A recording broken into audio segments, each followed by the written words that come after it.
یہاں اس امت کا امت وسط ہونا اس امت کی فضیلت کے طور پر بیان ہوا ہے۔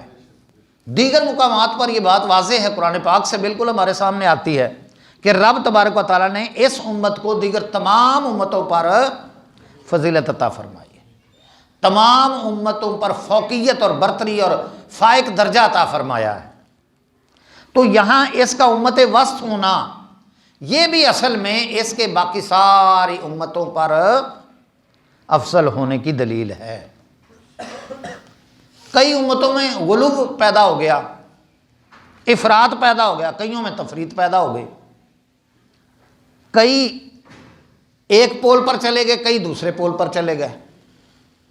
بعض وہ تھے کہ جنہوں نے انبیاء اکرام علیہم السلام کو بالکل اہمیت نہ دی، دشمنی کی، مخالفت کی، حتیٰ کہ شہید تک بھی کر دیا۔ اور بعض وہ ہیں کہ جنہوں نے انبیاء اکرام علیہم السلام کو یا الوہیت کا درجہ دے دیا، یا الوہیت کا درجہ دے دیا، خدا کے مقام ان کا سمجھ لیا، اور یا پھر خدا کی اولاد قرار دے دیا، جیسے حضرت عیسیٰ علیہ السلام کو اللہ کا بیٹا قرار دے دیا گیا۔ ایک طرف اللہ کا بیٹا قرار دے دیا گیا اور دوسری طرف تین خداؤں کا عقیدہ ایجاد کر لیا، جن میں ایک تو وہ خدا اور ایک حضرت عیسیٰ علیہ السلام، اور پھر تیسرا خدا بھی ایک تراش لیا کہ یا تو حضرت جبرائیل علیہ السلام ہیں یا پھر حضرت مریم سلام اللہ علیہا۔ تو ایک کی بجائے تین خداؤں کا عقیدہ جو ہے یہ تراش لیا۔ اس کو عقیدہ تثلیث کہتے ہیں، ٹرینٹی، یہ عیسائیوں کا عقیدہ ہے۔ یہودیوں نے حضرت عزیر علیہ السلام کو اللہ تعالیٰ کا بیٹا قرار دیا۔ مشرکین نے اوروں کو اللہ کا شریک بھی ٹھہرا دیا اور فرشتوں کو اللہ کی اولاد قرار دے دیا، فرشتوں کو اللہ کی بیٹیاں قرار دے دیا۔ یہ ہے غلو، یہ ہے غلو کہ جو اصل مرتبہ تھا اس سے زیادہ بڑھا دیا۔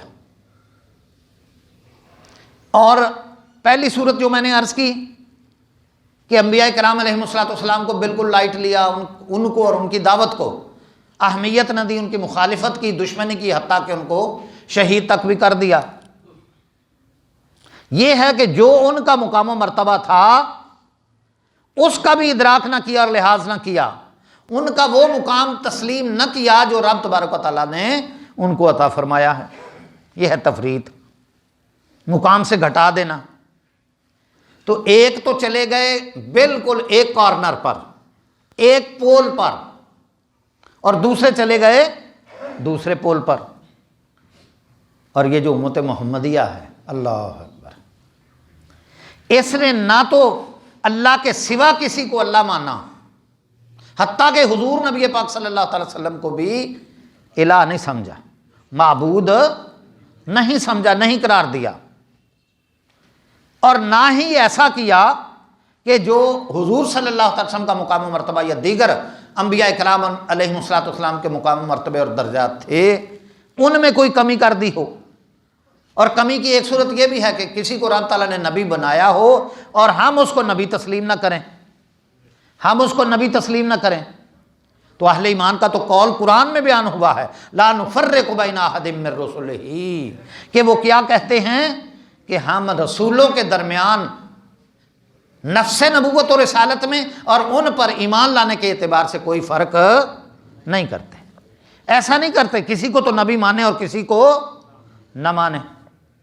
ایمان لانے میں کسی نبی کے معاملے میں کوئی فرق روا نہیں رکھتے ہیں۔ ہاں درجات کا فرق ہے اور ہم تسلیم کرتے ہیں، تلک الرسل فضلنا بعضهم علی بعض، وہ رسول کے ان میں سے بعض کو بعض پر ہم نے فضیلت عطا فرمائی ہے۔ فضیلت کو مانتے ہیں لیکن کسی کو ایسا نہیں سمجھتے کہ اس کو رب تعالیٰ نے نبی قرار دیا ہو اور ہم اس کی نبوت اور رسالت کا انکار کرتے ہیں۔